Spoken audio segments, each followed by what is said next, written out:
Hadirin hadirat ma'asyiral muslimin yang saya cintai, ada sebuah cerita pendek. Seorang pengendara sepeda motor ditangkap oleh Pak polisi, lalu diperiksa. Ini motor siapa? Pinjam Pak. Helm? Pinjam. SIM? Pinjam. Kata Pak polisi, tidak boleh begini. Marah yang naik sepeda motor. Pak polisi bagaimana? Kok tidak boleh? Yang punya saja bilang boleh.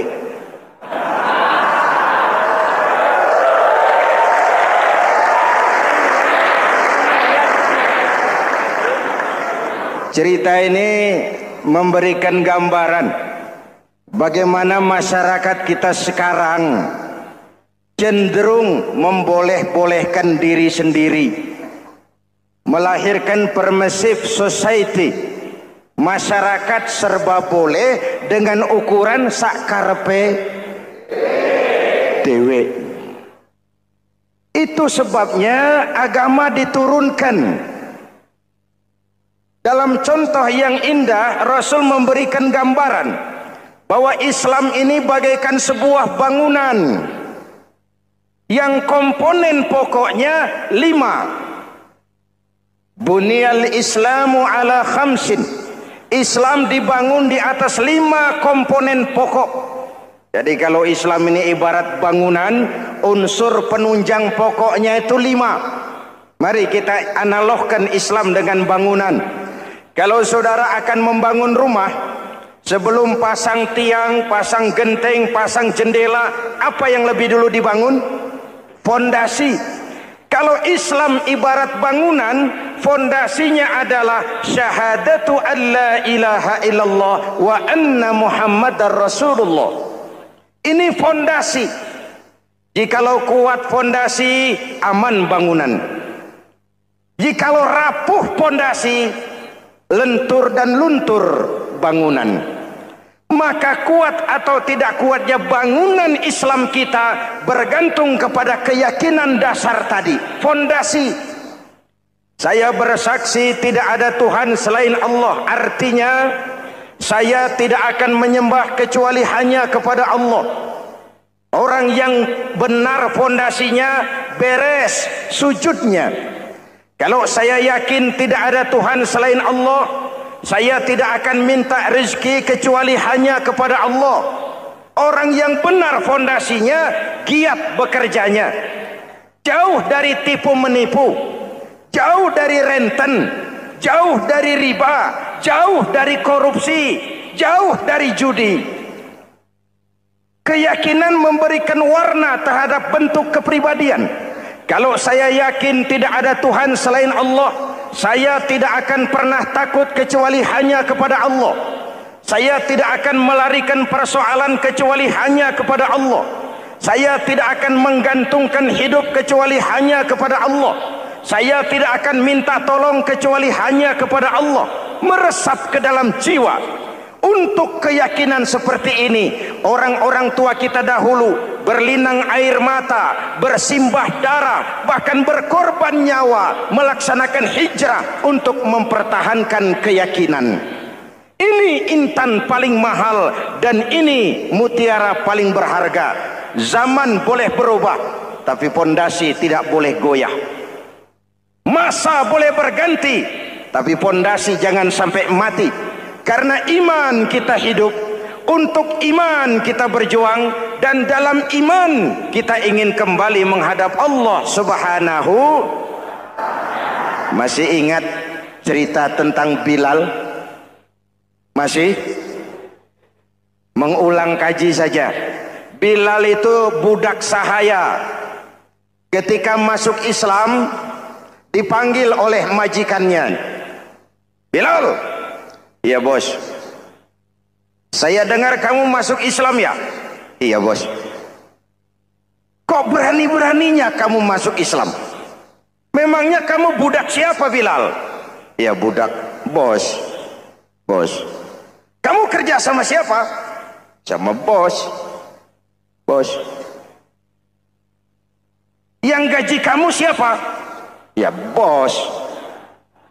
Nah, kamu kan ngerti Bilal, kamu budak saya, kamu kerja dengan saya, yang gaji kamu saya, yang beri makan saya. Kenapa kok beraninya masuk Islam padahal kamu belum saya kasih izin? Bos, bos boleh beli badan saya, tapi jangan mimpi bisa membeli jiwa saya. Tuhan boleh kuasai badan saya, tapi jangan mimpi bisa menguasai keyakinan saya. Saya memang benar Tuhan yang gaji, tapi kan saya digaji, saya kerja. Kerja itu kewajiban saya, gaji itu hak saya. Soal keyakinan, jangan ikut campur bos. Kurang ajar kamu Bilal. Biarin. Bilal, begini saja. Kalau kau mau meninggalkan keyakinanmu, meninggalkan Allah Tuhanmu, kau akan kami merdekakan. Tapi kalau kau tetap dalam keyakinanmu, kamu akan saya siksa sampai mati. Bagaimana? Jangan mimpi bos. Lebih baik mati berkalang tanah daripada hidup bercermin bangkai. Biar saya gugur membela keyakinan daripada hidup jadi penjilat menjual akidah. Itu prinsip.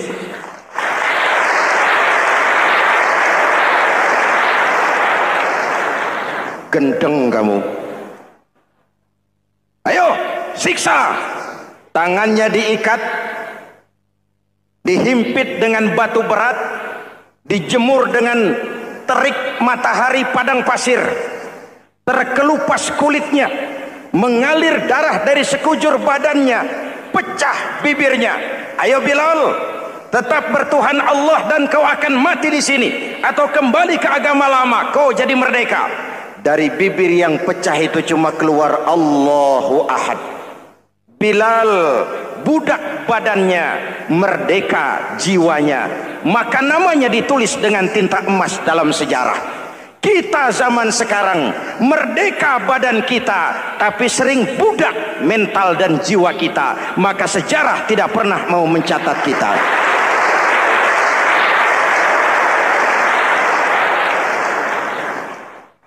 Ma'asyiral muslimin yang saya cintai, fondasi sudah.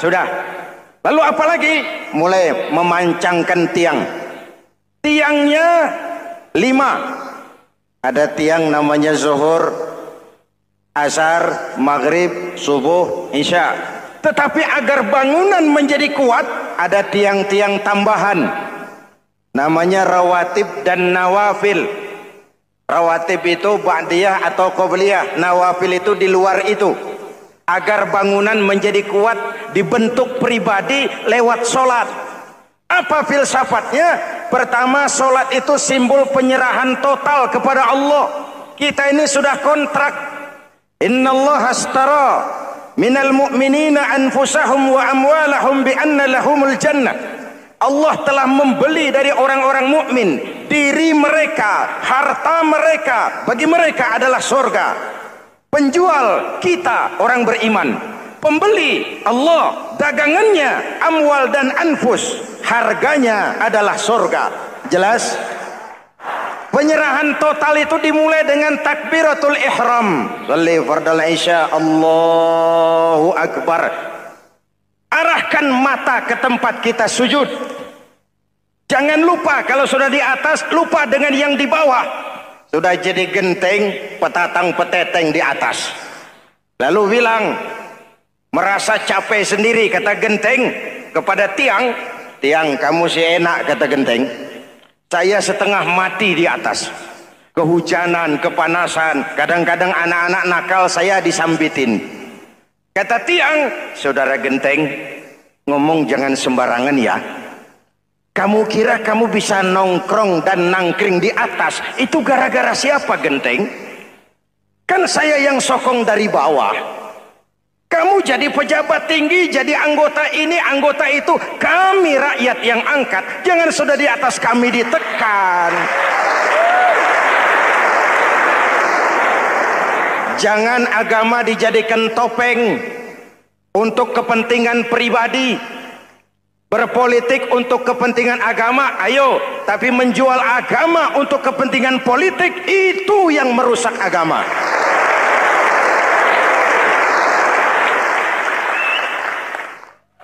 Ini kan kita lagi prihatin sedang meluncur kasus Bulog Gate 2. Innalillahi wa inna ilaihi raji'un. Kita lihat sajalah para petinggi kita sekarang bagaimana menyikapi hukum.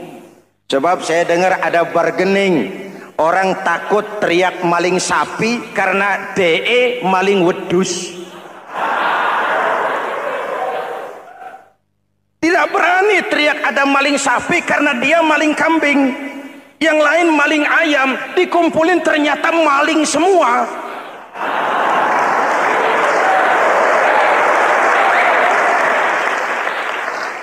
Hadirin yang saya hormati, ini melukai rasa keadilan. Oleh karena itu sholat mengajarkan kepada kita dalam posisi berdiri, lihat tempat sujudmu. Jangan menteleng terus ke atas, lalu lupa dari mana kita berangkat. Itulah maknanya tawadhu, rendah hati, tidak melonjak angku dan sombong. Ada sebuah hadis Rasulullah bersabda, "Idza aradallahu biqaumin khairan." Apabila Allah menginginkan kebaikan kepada satu bangsa, apabila Allah menginginkan kebaikan kepada satu kelompok rakyat, walla alaihim hulama'uhum, maka yang naik jadi pemimpin adalah orang-orang yang santun, orang-orang yang lemah lembut, bukan orang yang menggunakan kekerasan dan tiran. Sedikit-sedikit main pecat, itu terlambat lahir. Mestinya lahir di zaman Hitler, mestinya lahir di zaman Benito Mussolini, atau kalau mau lebih klasik lagi di zaman Fir'aun. Kalau Allah menginginkan kebaikan kepada satu masyarakat, satu bangsa, satu negara, naiklah orang-orang yang santun, yang ngayomi, yang menjadi solusi dan jalan keluar untuk kepentingan rakyatnya, mampu memberikan keteladanan. Saya tertarik dengan pidato Presiden Cina pada saat dilantik. Cina, Presiden Cina pasti tidak tahu Pancasila, pasti tidak kenal Islam, tapi pidato pelantikannya, berikan saya 100 peti mati, yang 99 akan saya pakai buat koruptor, yang satu akan saya pakai sendiri kalau kamu lihat saya tidak benar. Luar biasa. Yang diperlukan sekarang ini keteladanan, hulama'uhum, sikap ngayomi, mencari jalan keluar, bukan memamerkan kekuasaan, memamerkan kekuatan, arogansi, menghormati perbedaan. Itu ciri demokrasi. Lalu waqadha bainahum ulama'uhum, yang memutuskan hukum adalah pakarnya, ulamanya, mengambil keputusan secara profesional sehingga rakyat beroleh apa yang namanya kepastian hukum, merasa hidup terlindungi, aman dan nyaman. Lalu yang ketiga, wa ja'alal mala fi askhiyaihim, peredaran harta, pergerakan ekonomi berada di tangan orang-orang yang pemurah, yang tidak mau kaya sendiri, tidak mau senyum di atas penderitaan orang lain, menari di atas bangkai saudaranya. Hadirin yang saya hormati, ini cirinya. Tapi sebaliknya kata Nabi, wa idza aradallahu biqaumin syarran, apabila Allah menghendaki kejelekan, keburukan bagi satu bangsa, walla alaihim sufaha'uhum, yang naik jadi pemimpin orang-orang durjana, orang-orang kurang ajar, tapi dipoles dengan topeng yang bagus. Hei, hei, ini musim topeng. Musim apa? Topeng. Topeng itu apa perlunya? Menyembunyikan wajah asli. Sekarang ini Dracula berwajah Arjuna.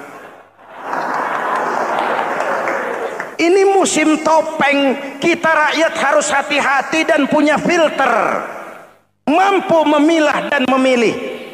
Walla alaihim sufaha'uhum wa qada bainahum juhaluhum. Yang memutuskan hukum, yang mengambil keputusan orang-orang bodoh. Wa ja'alal mala fi bukhalaihim. Peredaran harta, peredaran ekonomi jatuh di tangan orang-orang yang bakhil, yang tidak punya konsep menciptakan kemakmuran yang merata bagi seluruh rakyat Indonesia.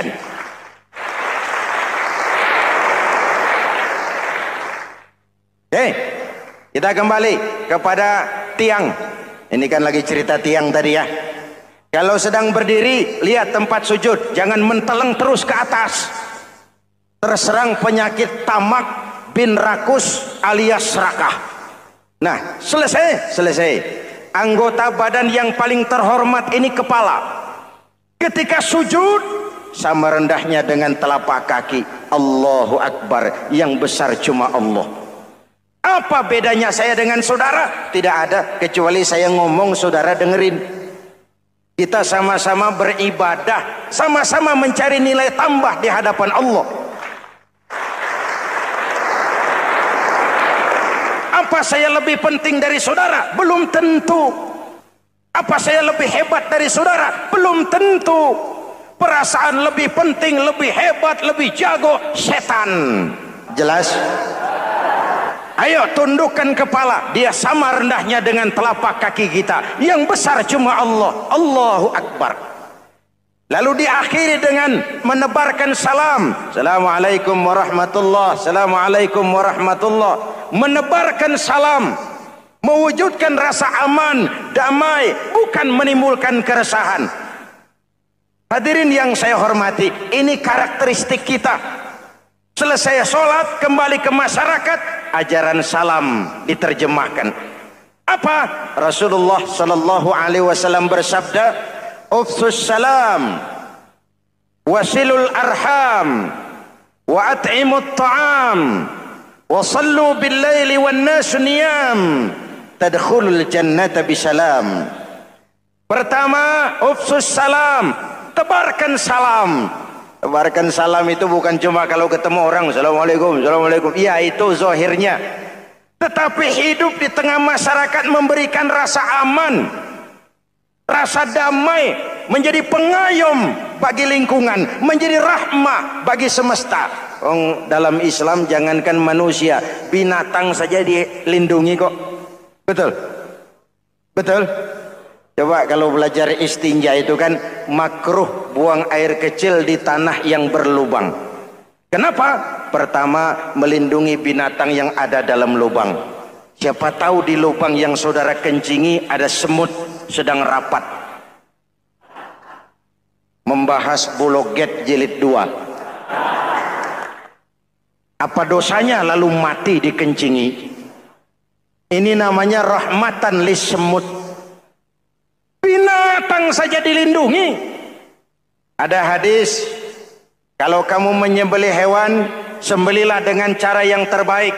Jangan menyembelih ayam dengan pisau tumpul. Ini ajaran apa? Ajaran tentang peri kebinatangan. Rahmatan, memberikan rahmah, salam, keselamatan dan kedamaian kepada masyarakat lingkungan. Itu misi seorang muslim.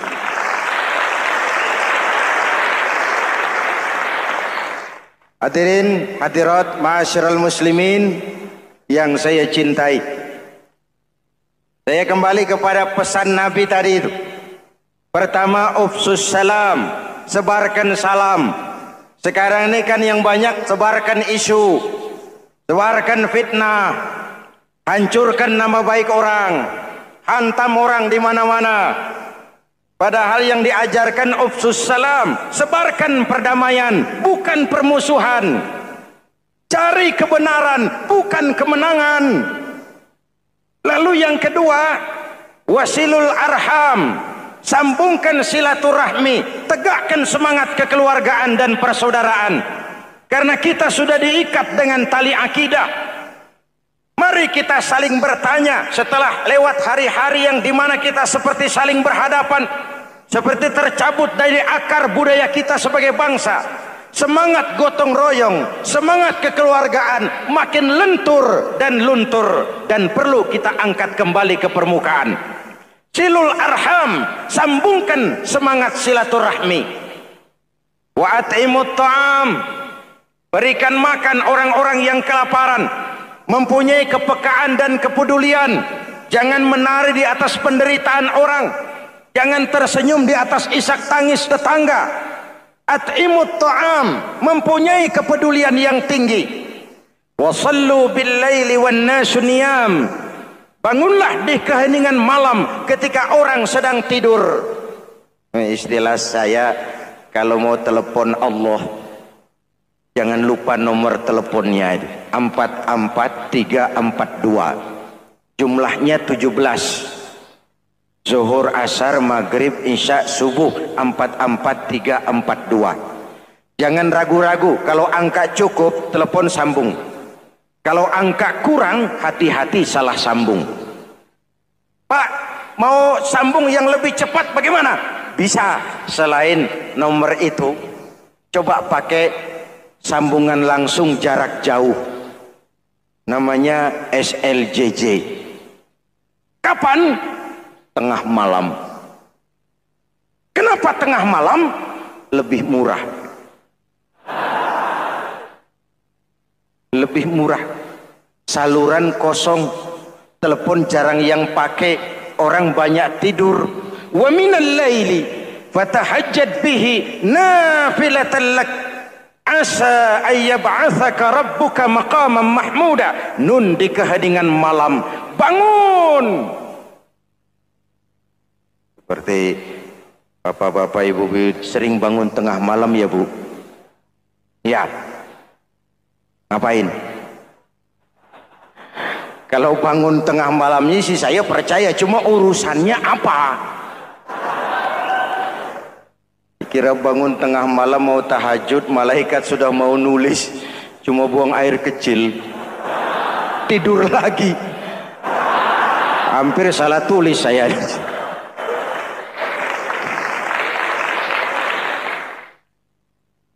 Baik, fondasi sudah Pak, tiang siap. Lalu apa lagi? Nah, rumah itu supaya ada batas, perlu pagar, dinding, tembok. Yang jadi batas, dinding, tembok, puasa. Asyamu junnatun, puasa adalah dinding, benteng yang menyelamatkan manusia jangan sampai menyentuh wilayah lain. Ada batas-batas dan norma yang diindahkan. Selesai tembok, dinding, selesai. Pagar, selesai. Lah rumah itu supaya bersih kan harus ada kamar mandi, jendela, pintu yang fungsinya membersihkan zakat. Kalau dia zakatul mal, dia bersihkan harta kita. Kalau dia zakatul fitrah, dia bersihkan jiwa kita. Kalau dia zakatul tijarah, dia bersihkan bisnis kita. Kalau dia zakatul ma'adin, dia bersihkan barang tambang kita. Karena itu dalam kitab-kitab fikih dikatakan zakat itu adalah harta yang tu'khazu min aghniyaihim wa turaddu ila fuqaraihim. Diambil dari yang kaya, diserahkan. Hukum diatur menurut selera orang yang sedang berkuasa. Maka yang benar bisa jadi salah, yang salah bisa jadi benar. Kalau untuk rakyat, hukum itu tajam bukan main, cepat sekali dilaksanakan. Tapi giliran menengah ke atas, yang gedean dikit berbuat salah, hukum tompul. Tapi ada orang-orang tertentu yang agunannya palsu, jaminannya palsu. Bawa kata belece, bukan cuma miliaran, triliunan kredit bisa keluar. Terluka rasa keadilan, hilangnya kesempatan. Rakyat cuma dapat kesempitan, jarang dapat kesempatan.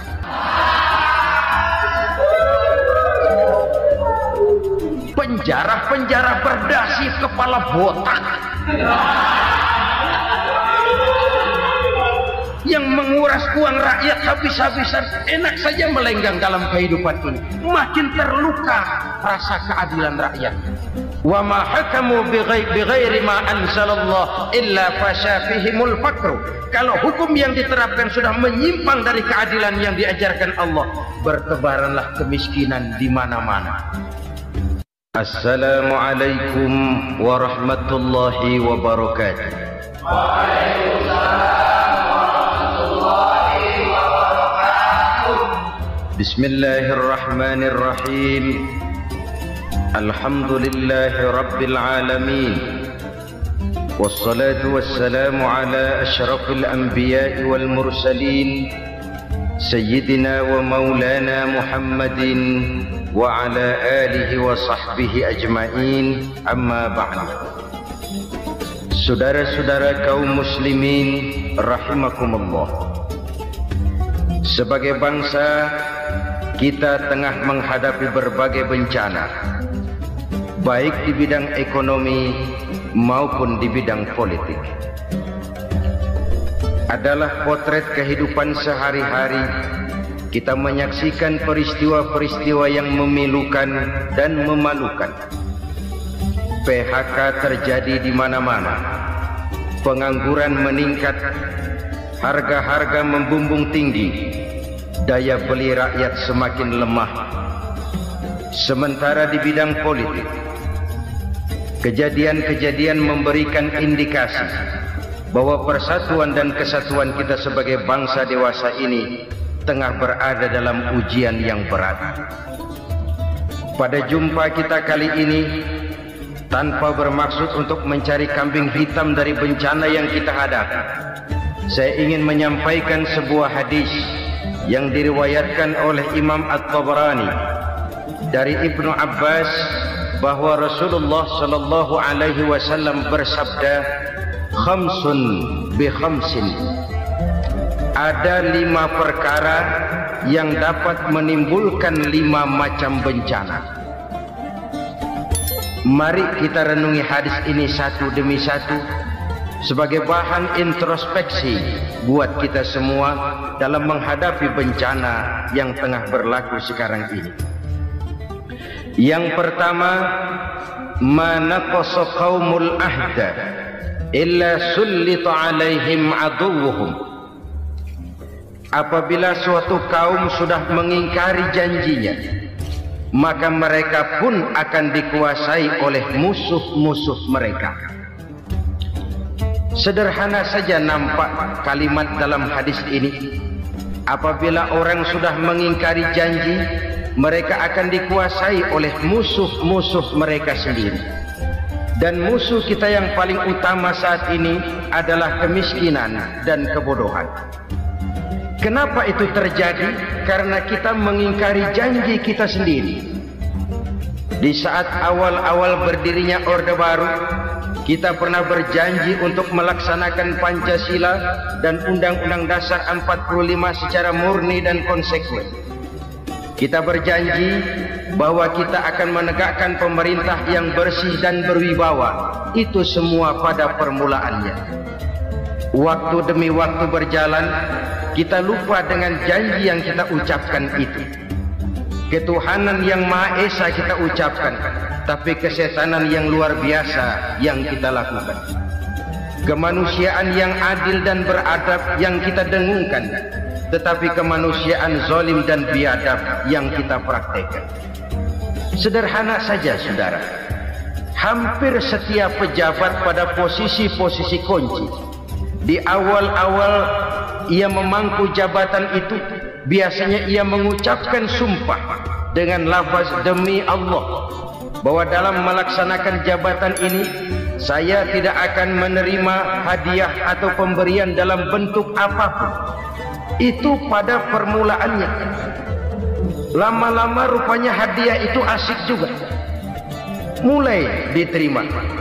Lama-lama dirasa kurang, mulai menagih.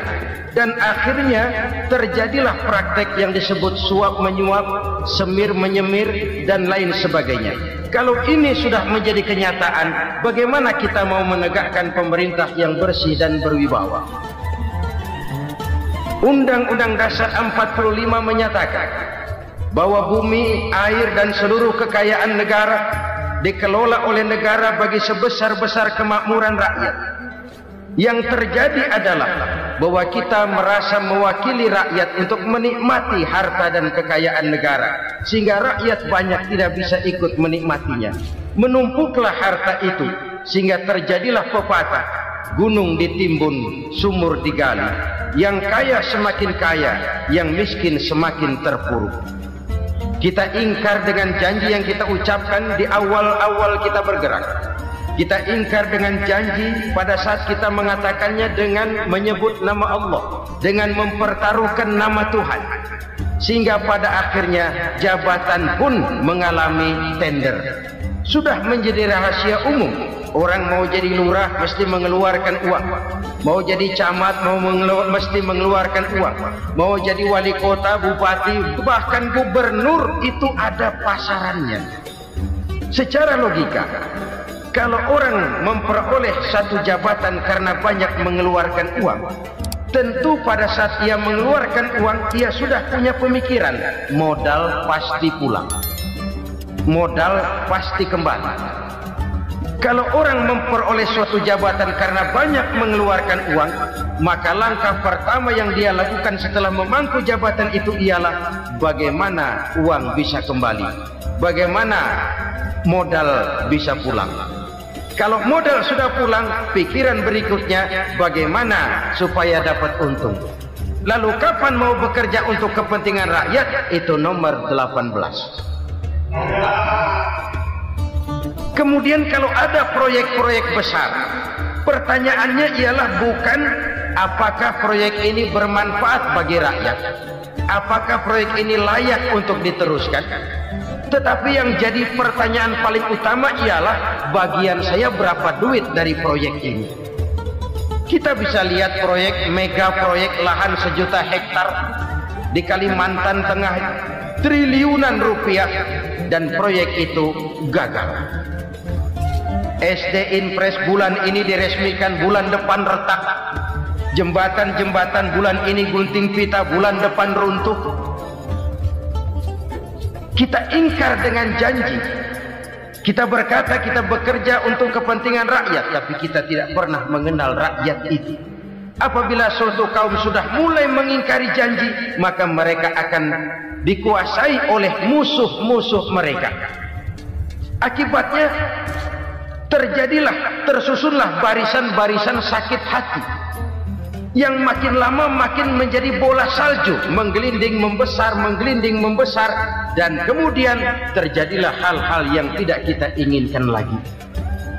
Apabila suatu kaum sudah mengingkari janji, maka mereka akan dikuasai oleh musuh-musuh mereka. Ini penyebab bencana yang pertama. Kita tidak konsekuen. Tadinya kita dengan lantang teriak-teriak berantas korupsi, ganyang korupsi. Pada waktu kita belum mendapat kesempatan. Setelah kita naik punya kesempatan, rupanya korupsi enak juga dirasa. Terjadi pergeseran nilai, orang luntur, kehilangan idealisme awal. Lalu untuk menghibur diri, menutup kesalahan, kita gunakanlah pepatah bahwa tidak ada gading yang tak retak, bahwa kita harus mikul dur mendem jeruk. Itu semua cuma sebagai dalih agar kesalahan kita tidak dibicarakan orang lain. Padahal kita sendiri yang mengingkari janji. Kita yang keluar dari komitmen awal kita. Kita berjanji melaksanakan Pancasila dan Undang-Undang Dasar 45 dengan murni dan konsekuen. Kita berjanji untuk menegakkan pemerintah yang bersih dan berwibawa. Namun dalam kenyataannya, itu tidak kita laksanakan dengan sebagaimana mestinya. Kita bergeser, kita mengalami proses degradasi, peluncuran nilai, dan akhirnya terbentuklah barisan-barisan sakit hati yang semakin lama semakin membesar itu. Kita harus introspeksi. Memang kalau zaman sedang susah, biasanya kambing hitam laris, tukang kompor gentayangan. Itu dari dulu selalu mencari kambing hitam. Karena itu kita tidak bicara orang, kita tidak bicara siapa yang salah, kita bicara sistem, dan sistem itu bisa mengena siapa saja. Kalau orang sudah mulai mengingkari janji, bergeser dari komitmen awal, itu sudah mulai ya mengalami proses peluncuran, proses degradasi. Ini penyebab yang pertama. Kita tidak lagi konsekuen bahwa bumi, air, sumber daya alam adalah milik negara, dikuasai oleh negara, digunakan bagi sebesar-besar kemakmuran rakyat. Ternyata rakyat yang makmur itu tidak merupakan gambaran yang menyeluruh dari rakyat kita. Undang-undang dasar kita menganut ekonomi kekeluargaan, tapi yang kita praktekkan adalah ekonomi keluarga. Kalau bukan keluarga nggak dapat proyek, kalau bukan keluarga nggak dapat macam-macam. Kekeluargaan kita rubah menjadi keluarga, timbullah penyakit nepotisme. Kita bergeser, kita ingkari janji, dan kita anggap kita atasnamakan rakyat. Rakyat cuma sekedar jadi adres, rakyat cuma sekedar jadi alamat, tetapi kehidupan mereka tidak banyak berubah dan tidak banyak terangkat. Kaum muslimin rahimakumullah, ini penyakit yang pertama, penyebab bencana yang pertama. Yang kedua kata Nabi, wa ma hakamu bighairi ma anzalallah. Apabila hukum yang diterapkan sudah tidak lagi bersumber dari hukum Allah, illa fasya fihimul faqr, maka akan bertebaranlah kemiskinan di mana-mana. Ini artinya apa? Apabila hukum tinggal sebuah stempel, apabila hukum sudah diatur menurut kepentingan, apabila hukum sudah tidak lagi ditegakkan secara adil, maka kemiskinan merambah di mana-mana. Hukum diatur menurut selera orang yang sedang berkuasa, maka yang benar bisa jadi salah, yang salah bisa jadi benar. Hukum dalam kenyataan hidup berlaku seperti pisau. Pisau itu kan saudara lihat, yang namanya pisau dimanapun itu tajamnya ke bawah, ke atas tumpul. Kalau hukum itu, kalau untuk rakyat, hukum itu tajam bukan main, cepat sekali dilaksanakan. Tapi giliran menengah ke atas, yang gedean dikit berbuat salah, hukum tumpul. Hukum pura-pura tidak dengar, akibatnya terluka rasa keadilan rakyat. Satu kasus rakyat diam, dua kasus rakyat diam, tiga kasus rakyat diam, kasus terakumulasi di hati rakyat, luka rasa keadilan, dan itu menjadi sumber bencana. Penjarahan kita tidak setuju itu, tapi kita harus melihat kausalnya. Itu kan tidak berdiri sendiri, itu kan karena terlukanya rasa keadilan rakyat, melihat kesempatan ini tidak merata. Kalau rakyat ini yang ngajukan kredit ke bank, walaupun jumlahnya cuma jutaan, ratusan ribu, susahnya 17 setan. Tapi ada orang-orang tertentu yang agunannya palsu, jaminannya palsu, bawa kata belece, bukan cuma miliaran, triliunan kredit bisa keluar. Terluka rasa keadilan, hilangnya kesempatan. Rakyat cuma dapat kesempitan, jarang dapat kesempatan. Dari lukanya rasa keadilan ini, memang ya entah lipstik, entah basa-basi, dibentuklah tim ini, dibentuklah badan pengawas ini, dibentuklah tim ini. Kalau membentur tahu, hancur tahu. Tapi kalau tim yang dibentuk membentur karang, bukan karangnya yang hancur biasanya, timnya yang bubar. Kenapa? Yang dibentur batu karang yang sangat keras. Kita main-main dengan hukum, kita tidak konsekuen dengan hukum, luka rasa keadilan, dan itu terakumulasi. Edi Tamsil, rakyat tahu, terakumulasi, menguap begitu saja. Kasus-kasus lain rakyat tahu, menguap begitu saja. Ketidakadilan terakumulasi, mengendap di hati rakyat, menunggu ledakan. Pada saat sumbu meledak, rakyat tidak bisa dibendung lagi. Oke, kita tidak setuju dengan penjarahan, tapi jangan melihat itu sebagai peristiwa yang berdiri sendiri. Kenapa itu terjadi? Kausalnya kenapa? Oke, kita tidak setuju memang, tapi yang dijarah oleh rakyat kan memang cuma untuk perut. Yang dijarahkan beras, yang dijarahkan televisi, yang dijarahkan kulkas yang masih bisa dihitung, yang memang real untuk kebutuhan rakyat. Penjara-penjara berdasi kepala botak yang menguras uang rakyat habis-habisan, enak saja melenggang dalam kehidupan ini. Makin terluka rasa keadilan rakyat. Apabila hukum yang diterapkan sudah menyimpang dari keadilan yang diajarkan Allah, fasyafihimul fakru, bertebaranlah kemiskinan. Aneh, memalukan, memilukan.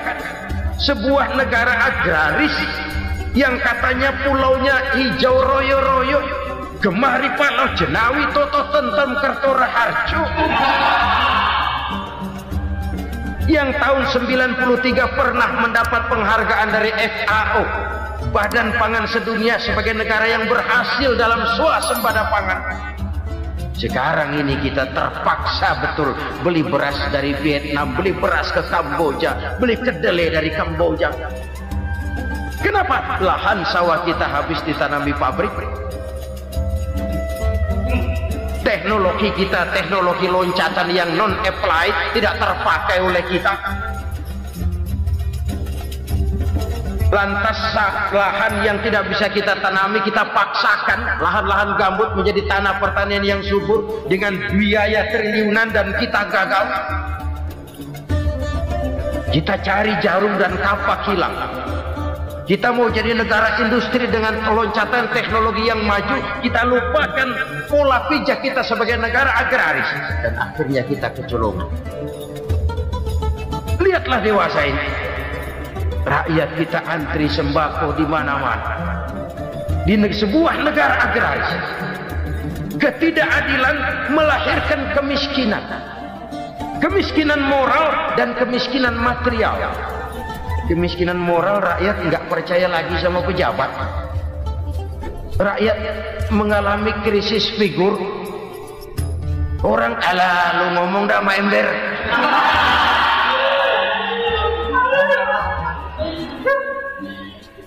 Penataran yang menghabiskan biaya miliaran itu melahirkan pejabat-pejabat korup. Pengawasan yang menghabiskan biaya miliaran itu ternyata impoten, mandul.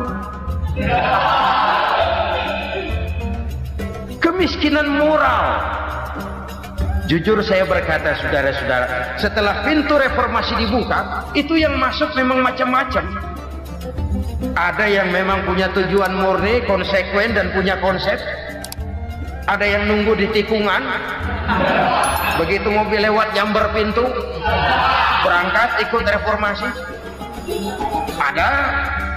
Ada yang memanfaatkan momentum, mumpung, untuk nyampein unek-unek, ngerti nggak, pokoknya ngomong. Sehingga keadaan semakin rancu, kebingungan semakin menjadi-jadi, masalah yang paling urgent tidak terselesaikan. Sekarang ini orang berpikir mendingan jadi pala ular daripada jadi buntut macan. Buntut macan memang hebat macan, tapi kalau buntutnya cuma ugel-ugel di belakang buat apa? Mendingan jadi pala ular, kecil juga nyaplok. Artinya ya biar kecil juga kalau punya partai kan gagah. Lalu rame-rame bikin partai kayak bikin arisan. Orang makin mengalami dislokasi, Semua mau jadi pahlawan, semua mau nomor satu, semua ngomong. Iya kalau bidangnya, kalau bukan makin rancu. Marilah lewat kesempatan ini saya mengajak kita untuk tahu diri. Biarkan politisi ngomong politik, biarkan ekonom menata ekonomi, biarkan praktisi bicara soal hukum, biarkan rakyat munajat, istighfar, mohon pertolongan Allah. Tahu diri kita. Kalau memang ayam, kukuruyuk aja dah. Kalau memang kucing, ayo ngeong. Kalau kambing, silahkan ngembe. Udah tahu ayam, ngeong bunyinya. Suaranya palas, orang nggak ngerti, bingung, makin menjadi-jadi. Ibarat kesebelasan sepak bola bangsa kita sekarang ini, rame-rame mau bikin gol, kiper ikut nyerang sekarang. Memilukan dan bahkan memalukan. Wa ma hakamu bighairi ma anzalallah illa fasha fihimul fakru. Kalau hukum yang diterapkan sudah menyimpang dari keadilan yang diajarkan Allah, bertebaranlah kemiskinan di mana-mana. Coba sekarang ini, yang punya duit bingung, apalagi yang kagak punya duit. Yang pengusaha gede ngeluh, apalagi yang pengusaha pas-pasan. Yang kagak punya beras, yang punya beras saja masih bingung, apalagi yang nggak punya beras. Ini sudah demikian merata. Dulu kita kagum mendengar konglomerat kelas wadah, kelas-kelas yang seakan-akan cuma ada dalam khayal mereka, punya kekayaan miliaran dolar, triliunan. Sudahlah, seolah-olah nggak terjangkau sama kita. Weh, ternyata yang gede-gede itu juga gede utangnya. Dan rontok satu demi satu. Ternyata rakyat selama ini cuma dialamatkan, cuma dijadikan address. Rakyat yang tidak banyak ngerti persoalan ini harus menanggung hidup ini begini berat, harus menanggung beban hidup ini begini tinggi. Daya beli semakin lemah, semakin terpuruk dan terpuruk, sedang keadaan belum juga banyak berubah. Yang hutang sama luar negeri itu kan bukan rakyat kecil, Ciano. Yang banyak nyimpen dolar juga kan Ciano. Rakyat kecil bocah kampung mah jangankan nyimpen dolar, ngelihat juga tumben. Kemana kita mesti bercermin? Sekali lagi saya mengatakan maaf, kita tidak bermaksud mencari kambing hitam. Karena itu kita tidak bicara orang, kita bicara sistem, kita bicara keadaan. Beginilah yang dikatakan Nabi, penyebab timbulnya bencana, hukum yang ditegakkan tidak lagi berorientasi kepada keadilan, tapi berorientasi kepada kepentingan. Akhirnya bentuk hukum seperti pisau, tajam ke bawah, tumpul ke atas. Hukum cuma buat rakyat kecil, tetapi kelompok menengah ke atas kadang-kadang kebal dari perlakuan hukum. Maka bertebaranlah kemiskinan. Iya, kemiskinan moral berupa lukanya rasa keadilan. Kalau rasa keadilan terluka, orang kan nunggu kesempatan, saudara. Iya, dia nggak bisa ngomong. Iya, dia nggak sanggup action. Iya, dia nggak bisa tunjuk rasa, tapi hatinya kan kapan ada kesempatan, kapan ada waktu, tunggu. Hatinya mesti begitu. Sehingga begitu ada kesempatan, terjadilah hal-hal yang tidak terhindarkan. Dan itu ekses, bukan reformasi. Jangan seperti sebuah dialog saya dengan seorang abang beca. Saya bertanya, bang, ya, abang tahu nggak reformasi? Tahu. Ustaz, apa? Pembakaran. Terus penjarahan. Lalu perkosaan. Itu reformasi. Itu yang saya lihat. Itu yang dia lihat. Saya tentu tidak menyalahkan abang beca kita, karena memang itu yang dia lihat dan sejauh itu wawasannya. Tapi ini indikasi bahwa banyak rakyat kita yang belum bisa menggunakan kebebasan secara bertanggung jawab. Padahal kebebasan tanpa tanggung jawab tirani. Sebuah contoh gampang-gampangan.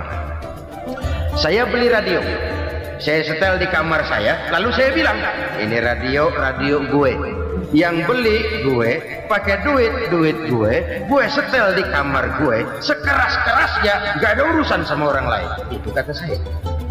Tetapi tetangga saya sebelah rumah kan boleh juga ngomong begitu. Kata tetangga saya, ini mata gue, yang ngantuk gue tidur di kamar gue, kenapa suara radio lu nyampe kemari?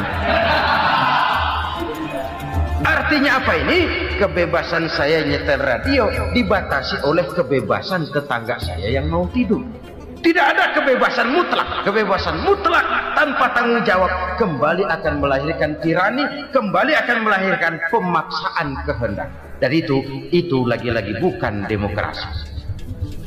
Saudara-saudara kaum muslimin rahimakumullah. Ini penyakit yang kedua, lukanya rasa keadilan, terutama di kalangan rakyat kecil. Itu mengendap menjadi akumulasi dan menunggu giliran kapan bisa dimuntahkan. Dengan kata lain, rakyat itu banyak banget makan yang perutnya jadi enak, nyelam. Kapan nunggu muntahnya?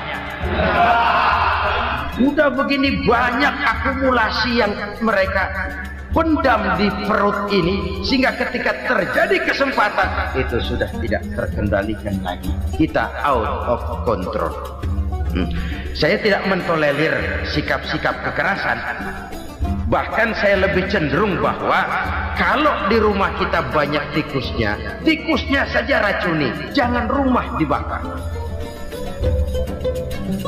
Bahwa ada korupsi, ya, ada kolusi, memang ada nepotisme, tentu. Tetapi tikusnya saja racuni, jangan rumah dibakar. Masa mau ngusir tikus bakar rumah? Tikusnya lari, tikusnya selamat, rumahnya ewes-ewes.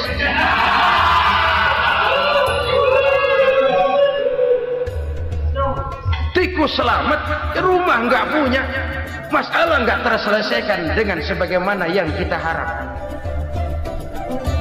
Kita sepakat ini negara hukum, dan di hadapan hukum semua manusia itu sama. Itu prinsip yang diajarkan Allah. Al-musawat bainan nas fi takalifil ahkam. Semua manusia sama dalam berhadapan dengan hukum Allah Subhanahu wa taala. Kalau hukum sudah pandang bulu, itu jelas yang enak yang banyak bulunya. Siapa yang banyak bulunya? Monyet. Kalau hukum pandang bulu, monyet keenakan. Saudara-saudara kaum muslimin rahimakumullah, introspeksi. Mari kita bercermin bagaimana perjalanan hukum selama ini. Kalau introspeksi ini kita temukan, lalu ada upaya untuk memperbaiki diri. Jangan menggunakan tak ada gading yang tak retak, mikul dhuwur mendem jero untuk menutup-nutupi kesalahan orang. Padahal kesalahan itu sedemikian besar. Padahal rakyat kita tiap hari antri sembako. Ada yang sehari sekali makan, ada yang makan sudah bercampur tiwul, ada yang nasi sudah dicampur pisang, balik jadi orok lagi. Macam-macam upaya rakyat untuk menangsal perut ini. Lalu rakyat ditenang-tenangkan, lebih baik puasa Senin Kemis sambil menghadapi krisis ekonomi. Kenapa rakyat yang disuruh puasa? Kenapa bukan pejabatnya yang puasa lebih dulu untuk kemakmuran rakyat? Kalau rakyat yang memang perutnya udah gepeng disuruh puasa, makin krempeng perut. Artinya pejabat harus punya sense of politics. Ya, tidak, puasa itu kan tidak cuma Senin Kemis saja. Puasa itu puasa perasaan, puasa menghargai perasaan yang sedang kondisi yang sedang dihadapi oleh rakyat. Bagaimana rakyat yang tengah antri sembako melihat pejabatnya lewat dengan mobil yang harganya sampai 1 miliar. Oh, inilah pemimpin saya. Luka lagi rasa keadilannya. Kita tidak tenggang rasa. Puasa dalam artian itu pun akan menolong menegakkan semangat kebersamaan, membentuk semangat kebersamaan. Saudara-saudara kaum muslimin rahimakumullah, penyebab bencana yang ketiga dikatakan oleh baginda Nabi, wala dhaharat fihimul fahishatu illa fasha fihimul maut. Apabila kekejian telah merajalela, maka maut bertebaran di mana-mana. Kita renungi butir kalimat dalam hadis ini. Apabila kekejian telah merajalela, maut bertebaran di mana-mana. Begitu murah arti sebuah kehidupan. Penjarahan untuk hal-hal yang kecil tapi sampai mengorbankan nyawa. Apabila kekejian sudah terjadi di mana-mana, maut pun bertebaran. Maut dalam arti berpisah ruh dengan jasad, tapi juga maut dalam arti orang bisa mati karirnya, orang bisa mati usahanya, orang bisa mati kesempatannya karena perbuatan-perbuatan keji yang selama ini tidak terbendung. Lahirlah teori mafia. Siapa yang kuat dia yang berkuasa, siapa yang lemah dia menjadi mangsa. Proyek-proyek besar yang menang tender itu ya dari itu ke itu saja. Yang pengusaha-pengusaha tidak punya koneksi, tidak bisa bayar komisi, dapat proyek tetelan. Ada dagingnya dikit, namanya juga tetelan. Dagingnya sudah habis disantap oleh meja. Sekian puluh meja dilalui, sekian puluh amplop dikeluarkan. Sehingga yang akhirnya ya tinggal tetelan itu tadi. Maka kualitas pekerjaan pun sudah bukan lagi jadi masalah. Demikianlah mafia-mafia ini bermunculan di mana-mana. Di pengadilan terkenal mafia pengadilan. Hukum bisa dibeli, hukum bisa dipesan menurut kebutuhan sponsor. Mafia peradilan, mafia politik, mafia ekonomi, bahkan mafia agama yang menggunakan agama sebagai kedok, menggunakan agama sebagai dalih, menggunakan agama sebagai topeng untuk melancarkan maksud-maksud politiknya pun tidak tertutup kemungkinan. Apabila kekejian telah merajalela, maut bertebaran di mana-mana. Korupsi, kolusi, nepotisme itu bagian dari kekejian. Kita selama ini kalau mendengar maksiat, itu yang terbayang cuma judi, mabuk, zina. Ya itu maksiat. Tapi korupsi, kolusi, nepotisme itu juga maksiat dalam bentuk lain. Kalau ini sudah bertebaran, maka maut terjadi di mana-mana. Jangan bayangkan cuma mati orangnya, itu sih kewajiban. Yang menyakitkan itu orangnya masih hidup tapi dibikin mati, karirnya mati. Kenapa? Karena yang diperlukan bukan cuma orang pinter tapi orang taat. Biar pinter, kalau nggak taat minggir. Biar bodoh, kalau taat bisa nyenangin atasan, bisa nyemur. Kumaha juragan wae ayeuna nama. Itu yang kadang-kadang dapat penghargaan. Tidak ada prestasi kerja kecuali bikin senang orang di atas. Kita lihat di desa-desa jalan rusak. Kalau ada berita pejabat anak mau turun, jalan rata sekali. Sampai tanah dari mana aja dikeruk buat ngeratain tuh jalan. Pejabat pulang legok lagi jalanan. Katanya kita kerja buat rakyat, nyatanya kita cuma melayani atas. Kenapa? Terjadi lingkaran setan. Seperti kata lagu Dul Sumbang itu. Mahasiswa takut sama dosen, dosen takut sama dekan, dekan takut sama rektor, rektor takut sama menteri, menteri takut sama presiden, presiden takut sama mahasiswa. lah muter balik lagi. Lingkaran setan. Lingkaran setan.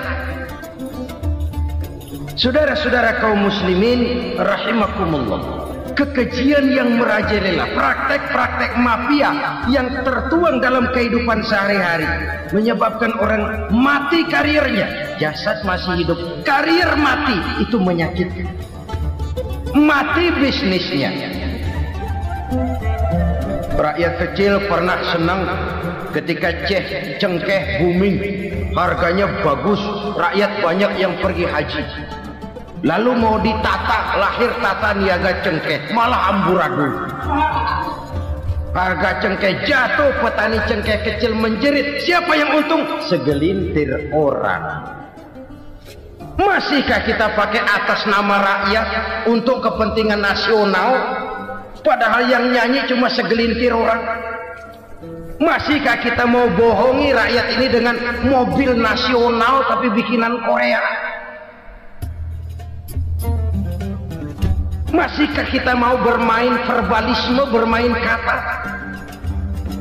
Ini sebuah masa lalu yang tidak perlu terulang lagi untuk masa-masa yang akan datang. Kekejian merajalela, orang mati karir. Bisa mati usaha, mati bisnis. Usahanya maju, dirangkul, hancur. Usahanya maju, dipukul, hancur, tenggelam. Bahkan yang memilukan dan memalukan badan-badan usaha milik negara itu dikebiri sedemikian rupa sehingga tidak menghasilkan hal-hal yang bermanfaat buat negara. Saudara-saudara kaum muslimin rahimakumullah, kalau nafsu yang sudah mengatur itu semua, maka kekejian pun merajalela. Orang sudah pakai teori mafia, yang kuat dia yang menang, yang kuat dia yang berkuasa, yang lemah silakan minggir di sudut-sudut kehidupan. Kalau kekejian seperti ini merajalela, maut bertebaran di mana-mana. Banyak orang mati karirnya, banyak orang mati usahanya, banyak orang mati imajinasinya. Sekarang ini dalam dunia seni yang banyak karyawan seni, bukan seniman. Seniman itu kan dilahirkan, lain seniman, lain karyawan seni. Sekarang yang banyak karyawan seni, bukan seniman. Mati karir, mati imajinasi, mati improvisasi. Sehingga kehidupan persis sinetron. Sinetron itu yang kita lihat rumah mewah, yang kita lihat rumah bagus. Gak pernah kita lihat di sinetron kita ini rakyat antri sembako. Kita dijejali hal-hal yang indah, yang wah, yang membuat kita tenggelam dalam gaya hidup instan, tenggelam dalam gaya hidup wah. Kita lupa dengan realitas keseharian di tengah-tengah masyarakat kita. Lahirlah kelompok-kelompok selebritis, dibesarkan oleh berbagai media. Selebritis pilek aja masuk koran, pilek.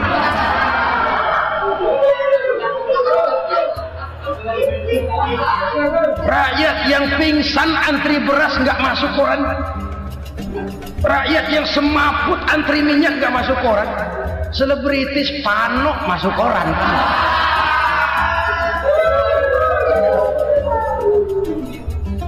Kita besarkan hal-hal kecil, kita kecilkan hal-hal besar.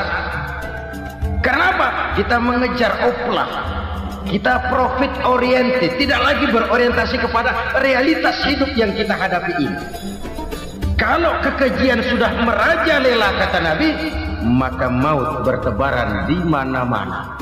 Maut dalam artian maut, coba lihat sekarang begitu murah nyawanya. Karena 1000 perak orang mau nusuk bunuh. Karena beras seliter orang hilaf. Begitu murah kehidupan. Tapi kekejian dalam bentuk korupsi, kolusi, nepotisme, kekejian dalam bentuk itu mematikan karir, mematikan bisnis, mematikan imajinasi, mematikan kreativitas. Itu juga maut dalam bentuk lain akibat kekejaman lain. Ini penyebab yang ketiga. Yang keempat, penyebab bencana menurut baginda Rasul, wala tuffiful mikyala illa muni'un nabat. Apabila timbangan sudah dicurangi, maka tercegahlah tumbuh-tumbuhan. Apabila timbangan sudah mulai curang, maka terjadilah musim paceklik. Apabila bisnis sudah bergaya mafia tadi itu, kecurangan-kecurangan terjadi, tender di balik pintu, yang dimenangkan cuma kelompok-kelompok yang bisa memberikan presentasi yang besar, muni'un nabat, terjadilah paceklik. Paceklik, panen gagal, wereng, ya wereng, kemarau panjang, it's okay, air sulit, iya, tetapi kan semua itu ada yang ngatur. Kemarau ada yang ngatur, belalang itu ada yang ngatur, air itu juga ada yang ngatur. Yang ngatur itu yang serba maha. Kalau ia murka melihat kecurangan timbangan, Allah itu kalau murka kan gampang saja, tinggal komandoin balang, lam, hancurin pesawat. Konvoy belalang, konvoy. Allah tinggal ngutik angin El Nino, mampir lo ke Indonesia. Hujan nggak turun-turun, kemarau panjang. Jadi kalau musim kemarau kan namanya anginnya El Nino. Kalau musim hujan anginnya namanya La Nina. Cakep namanya, kejem orangnya. Saudara lihat Cina sekarang sedang kena La Nina, banjir besar, ribuan orang meninggal. Dia mah ribuan mati kagak berasa, rakyatnya miliaran. Bangladesh lagi ngalami La Nina, India lagi ngalami La Nina. Angin, hujan, kemarau, belalang itu kan ada yang ngendaliin. Kuncinya bukan di belalangnya, kuncinya bukan di peredaran matahari berputar, kuncinya di atas yang mengatur semua itu. Kalau timbangan sudah mulai curang, pengusaha sudah nggak mau jujur, apa enggak bikin perut jadi mual. Begitu rakyat antri sembako pingsan nggak dapat beras, sementara beras ditumpuk-tumpuk sampai membusuk. Kemana hati nuraninya? Kemana akal pikirannya? Kemana mereka yang berbuat atas nama rakyat tapi melihat rakyat susah tidak tergerak hatinya? Saudara-saudara kaum muslimin rahimakumullah, sekian dulu jumpa kita kali ini. Mudah-mudahan yang saya sampaikan dari hadis riwayat Imam Tabrani ini menjadi bahan introspeksi buat kita semua. Tidak akan seorang muslim jatuh dua kali di tempat yang sama. Semua merupakan pelajaran untuk kita jadikan introspeksi guna menata hari esok yang lebih baik daripada hari ini. Reformasi harus terus berlanjut, tidak bisa dan tidak perlu dikendalikan, tapi harus tetap dengan landasan akhlakul karimah sesuai dengan budaya kita sebagai bangsa. Terima kasih atas perhatian saudara, mohon maaf atas segala kekurangan. Jumpa lagi lain kesempatan insyaallah.